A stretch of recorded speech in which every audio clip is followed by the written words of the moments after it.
वजूदे जन से है तस्वीरें कायनात में रंग, इसी के साज से है जिंदगी का सोज दरूं।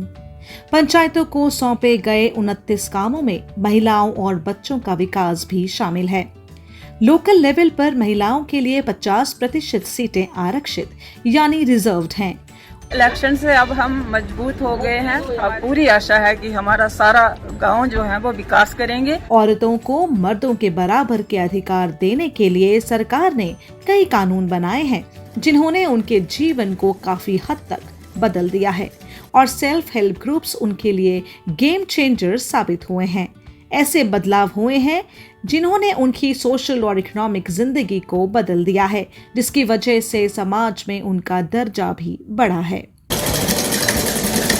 मेरा नाम तायरा है। हमारे क्लस्टर का नाम है क्लस्टर सी। मेरा नाम सपना मेहरा। मेरा नाम मीनाक्षी वर्मा है। मेरे ग्रुप का नाम जयमिंदल माता है। अब उन्हें अच्छी तरह काम किया तो हर एक क्लस्टर में 10-10, 15-15, 20-20 लड़कियां ये काम करती थी। क्योंकि हमारी उम्मीद में पहले से ही एक कंसेप्ट है, एक मुट्ठी चावल, पर एक मुट्ठी के चावल को अभी हम ये कंटिन्यू चला रहे हैं। यूं तो पिछले 15 या 20 वर्षों में औरतों के मुद्दों पर काफी काम किया गया है, लेकिन यह सच्चाई अपनी जगह मौजूद है कि आज भी कई जगहों पर औरतों को मुश्किलों का सामना करना पड़ता है।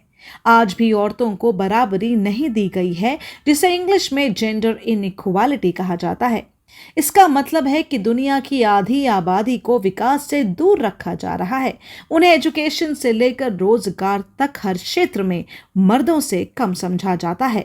इसीलिए इस जेंडर इनइक्वालिटी को जड़ से खत्म करने और जेंडर इक्वालिटी लाने के लिए विमेन फ्रेंडली पंचायत का थीम शुरू किया गया है, जो कि सस्टेनेबल डेवलपमेंट गोल का 5वां थीम है। किसी भी देश की तरक्की उसकी बेटर हाफ यानी कि विमेन की तरक्की के बिना नहीं हो सकती। सस्टेनेबल डेवलपमेंट गोल के विमेन एम्पावरमेंट के इंडिकेटर्स की अगर मैं बात करूं, इन इंडिकेटर्स में जम्मू कश्मीर की प्रोग्रेस तारीफ़ के काबिल है। पंचायती राज इलेक्शंस में जो विमेन का ग्रुप पीआरआई रिप्रेजेंटेटिव्स के तौर पे उभरा है, उनकी परफॉर्मेंस तारीफ़ के काबिल है। इसी तरीके से अगर हम जेके रूरल लाइवलीहुड मिशन की बात करें तो उसमें हमारे विमेन सेल्फ हेल्प ग्रुप्स ने जिन सेक्टर्स में वो ट्रेडिशनली काम कर रही थी, उसके अलावा जिन जिन सेक्टर्स में उन्होंने पार्टिसिपेट किया है और जिस हिसाब से उनकी परफॉर्मेंस हमारे सामने आई है, वो भी तारीफ़ के काबिल है।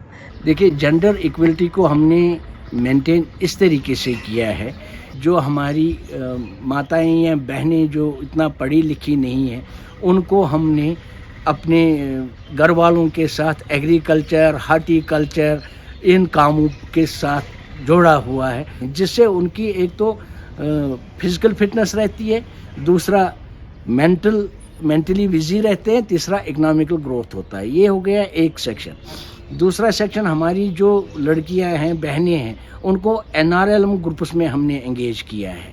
जो हमारी बच्चियां हैं उनको हम बहुत सारी चीज़ों में इन्वॉल्व करते हैं, जैसे पेपर माशी का काम है या बाकी और कोई काम है जो एक लड़की या औरत कर सकती है, तो उनसे वो काम हम करवा रहे हैं ताकि वो ये महसूस ना करे कि हम कहीं मर्द से कम हैं। आज मर्दों के बराबर औरतें बहनें सब हैं। हमारे देश के कई लोगों में औरतों को लेकर मनफी सोच पाई जाती है, जो कि एक लड़की के जन्म से शुरू होती है। जब परिवार में एक लड़का होने की उम्मीद हो और लड़की पैदा हो जाए तो इन लोगों के चेहरे मुरझा जाते हैं और कई जगह तो लड़की को पैदा होने से पहले ही मार दिया जाता है। यही नहीं, आज भी कई लोग लड़की और लड़की वालों को दहेज देने पर काफी जोर करते हैं, जिसकी वजह से खुदकुशी के मामलात भी सामने आते हैं। या तो लड़की को ससुराल वालों की तरफ से ज़हनी और जिस्मानी दबाव झेलना पड़ता है, या पूरे परिवार वालों को लड़के वालों के सामने जिंदगी भर दबके रहना, जिस पर गौर करने की जरूरत है। एक अंदाजे के मुताबिक भारत में 75% महिलाएं घरेलू हिंसा यानी डोमेस्टिक वायलेंस का शिकार होती हैं और कई जगहों पर महिलाओं को उनके काम के लिए बराबरी का भुगतान नहीं किया जाता, तो कहीं पर उनके साथ जमीन जायदाद के मालिकाना हक में नाइंसाफी होती है। किसी जगह लड़की को बोझ समझकर उसकी चाइल्ड मैरिज यानी बाल विवाह करा दिया जाता है, तो कहीं लड़की से 2 गुना ज्यादा उम्र के मर्द को बेच दिया जाता है, जिसे गर्ल ट्रैफिकिंग भी कहते हैं।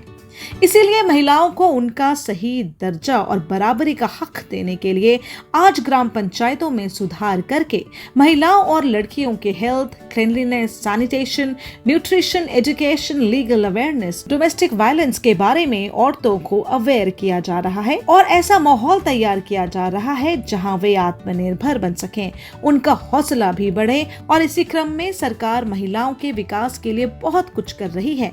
हम 10 बहनों ने बहुत मेहनत किया और मेहनत से काम किया और इस ग्रुप में हमने पहले 2 गाय लाया। इस हवाले से मुझे 20 गाय भी हैं और हम 10 बहनें बहुत काम करते हैं इस SHG में और मेहनत भी बहुत करते हैं। मेरा नाम मीना शर्मा है और मेरे ग्रुप का नाम जय जगन्नाथ है। उससे पहले जो थी मैं घरेलू महिला थी, छोटी सी उम्र में ही मेरे पति की डेथ हो गई थी, तो मैंने बड़ी मुश्किल से अपने बाल बच्चों को पढ़ाने का निश्चय किया क्योंकि मुझे बहुत घर के काम की प्रॉब्लम थी। समूह की शुरुआत की और धीरे धीरे कोई 2 साल तक मैंने कम्युनिटी मोबिलाइजर का काम किया, मैं आगे बढ़ती गई और अपना छोटा सा कारोबार भी खोला और आज हम अपने पाँव पे खड़े हैं। इस समय समझो कि मैंने अपने गांव के लिए CRP का काम करती हूँ, मैं बाहर जाती हूँ, अन्य ब्लॉकों में जाती हूँ। आज मेरा बच्चा B.Ed कर रहा है, एक बच्ची की मैंने शादी कर दी है। लेकिन पंचायतों को भी इस मिशन में कदम से कदम मिलाकर चलना पड़ेगा। मैं आपसे यही गुजारिश करूंगा, हर पंचायत से यही गुजारिश करूंगा कि आप अपनी पंचायत में देखिए, हमारी माताएं बहनें जो भी हमारी बुज़ुर्ग माँ हैं उनसे भी काम कराए। जैसे वो घरों में बैठ के अखरोट का काम करते हैं, बादाम तोड़ते हैं, बाकी चीज़ करते हैं। एक तो वो जेंडर इक्वलिटी में वो बराबर का हिस्सेदार होती है, दूसरा उनकी इकोनॉमिकल ग्रोथ होती है। साथ में अपने यहाँ NRLM के सेल्फ हेल्प ग्रुप बनाइए, उनको एग्रीकल्चर, हार्टिकल्चर, सेरिकल्चर उनमें एंगेज करिए ताकि एक तो वो मेंटली सेटिस्फाई रहे कि उनको ये लगे कि हम कुछ कमा रहे हैं, हमारी फाइनेंशियल ग्रोथ हो रही है।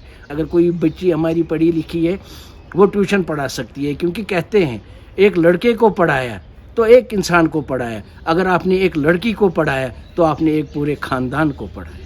मैं उम्मीद करती हूँ कि हमारे PRIs विमेन एम्पावरमेंट के इंडिकेटर्स में जम्मू कश्मीर को और आगे ले जाएंगे। हमारी पंचायती राज इंस्टीट्यूशंस इसी तरीके से विमेन एम्पावरमेंट के लिए काम करती रहेंगी और सरकार की जितनी भी स्कीम्स लड़कियों को, विमेन को तरक्की के रास्ते पे ले जाने के लिए लाई गई हैं, उनको अपने विलेज, अपनी पंचायत, अपने ब्लॉक और अपने डिस्ट्रिक्ट में इम्प्लीमेंट करने के लिए ज़्यादा से ज़्यादा स्टेप्स लेंगे। आइए हम एक ऐसी पंचायत बनाएं जहां औरतों को तरक्की में बराबरी मिले, जहां उनके ख्वाब पूरे हो सकें, जहां उन्हें अपने जिंदगी के बारे में फैसला लेने का अधिकार हो, जहां उन्हें सोशल सिक्योरिटी मिल सके, जिससे विमेन एम्पावरमेंट की मिसाल कायम हो सके। और यही विमेन फ्रेंडली पंचायत का मकसद है।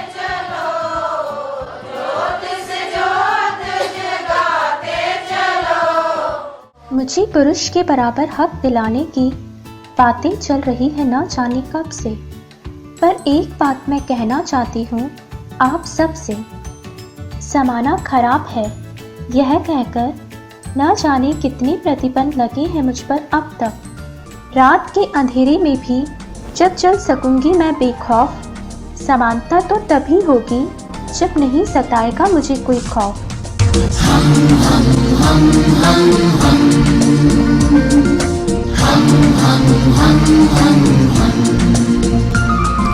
चाल छूना चाहते हैं हम, उलझने